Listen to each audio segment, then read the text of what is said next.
டிவில பாக்குற மாதிரி எதுவும் இருக்குது.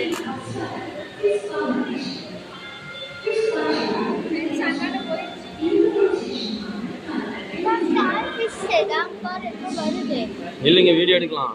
பாரு குட்டி குட்டியா வருது. பெருசு வருது பாரு, பெருசு வருது.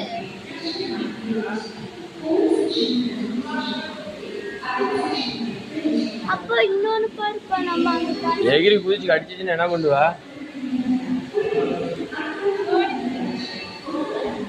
ஆய் சொல்லு பாப்பாங்க, ஆய் சொல்லுங்க.